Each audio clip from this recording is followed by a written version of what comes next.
Good morning, everyone. It's quite important following up after this important cooperation between Eurovent and GSO. So now I'm going to elaborate on, provide you with an update on the transition toward low GWP alternatives. It fits quite well within this cooperation with GSO, and we'll see why. How does it work? Okay. So this is the short agenda of our speech. We will assess the current Kigali Amendment to the Montreal Protocol. We'll go through the current European regulation on fluorinated gases. We'll also shortly assess the review process of this European regulation and consider what can be a solution or an option for the GCC region in terms of refrigerants.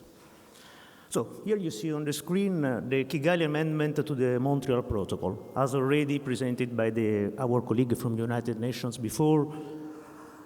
Montreal Protocol is a house concerning fluorinated gases also. In this framework,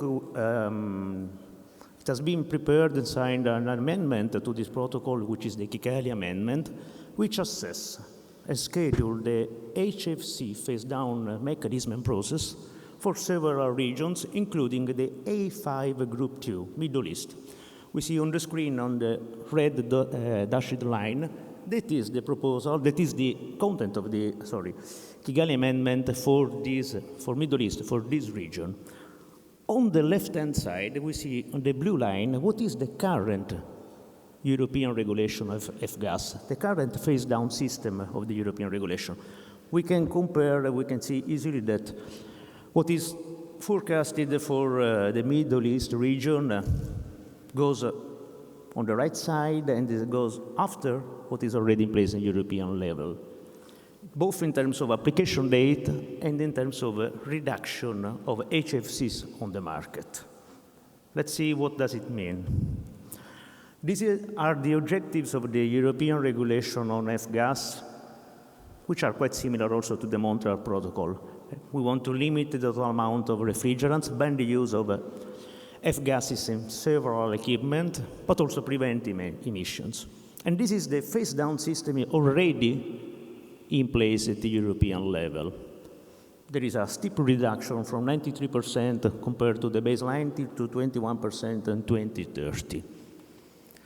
If we compare the European regulation, so orange line, with the Montreal Protocol, we already see that at the European level, this path is quite advanced. It's more and more ambitious than what has been in place and defined at the Montreal Protocol level.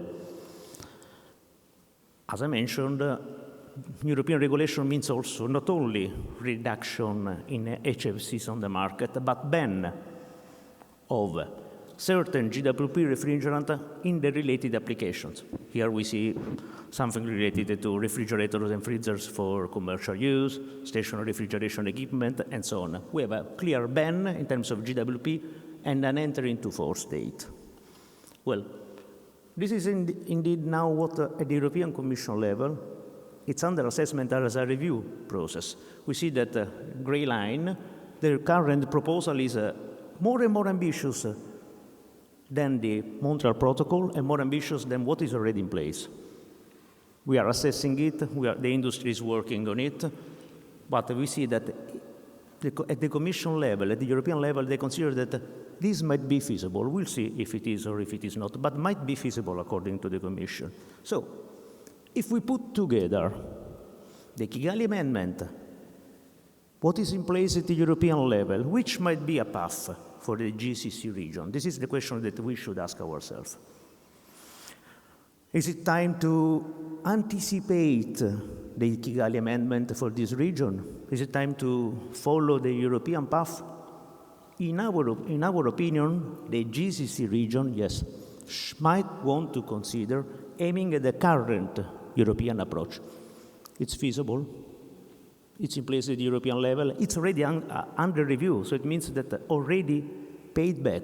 So at Eurovent, we think that this region is mature enough to consider this path, to consider following the European path, both in terms of HFC reduction and in terms of ban for products. It's in place, it is sustainable, it can be done. Thank you.